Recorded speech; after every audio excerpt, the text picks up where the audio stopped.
அப்படியே இங்கே மேலே வைக்கிறோம். ஆமாம், இந்த பெரிய கல்லை அப்படியே நவுத்தி இங்கே வைக்கிறோம். இங்கே மேலே வச்சிட்டோம்னா வச்சுட்டு இங்கே இருக்கிற சின்ன சின்ன கல்லெல்லாம் எடுத்து மேலே அடுக்கி அப்படியே சைடில் அடுக்கி வச்சிடணும். இந்த ஹைட்டுக்கு அடுக்கி வச்சாதான் மண் சரிஞ்சாலும் அதோடய நிற்கும். அப்படியே இறக்கிட்டு இந்த கல் பூராவுமே மேலே ஏற்றிடணும். இந்தாண்ட பாறை தான். அது பாறைண்ணா. இந்த பாறை மட்டத்துக்கு அப்படியே அடுக்கிட்டு வந்துடணும். இப்படியே சுற்றி அடுக்கிட்டோம்னா மண் சரிஞ்சாலும் கீழே வர மண் சரிஞ்சாலும் கீழே வரக்கூடாது. இந்த கல்லை கட்டு போடணும். தண்ணி ரொம்ப கம்மியாக இருக்குது. இப்போது இது ஓடை எங்கே வரணுங்கிற இந்த இடத்துலையா? இதுக்கு நேராக வந்தால் கூட ஓகே. இதுக்கு நேராக வருதா? இதுக்கு நேராக அந்த ஊற்றுக்கு மேலே வருது. இந்த ஊற்றுக்கு மேலே ஒரு ஓடை வெட்டி எடுக்கிறோம்.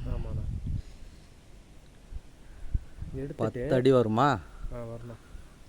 எடுத்துட்டுனா இதில் வந்து ஓவர்ஃப்ளோ எடுக்கணும். ஓவர்ஃப்ளோ அந்த இடத்துல அந்த இடத்துல ஒரு ஓவர்ஃப்ளோ போட்டு அங்கே இருக்கிற கல்லெல்லாம் தூக்கி இப்படி சுற்றி கட்டிடணும். மட்டமே தெரியுது.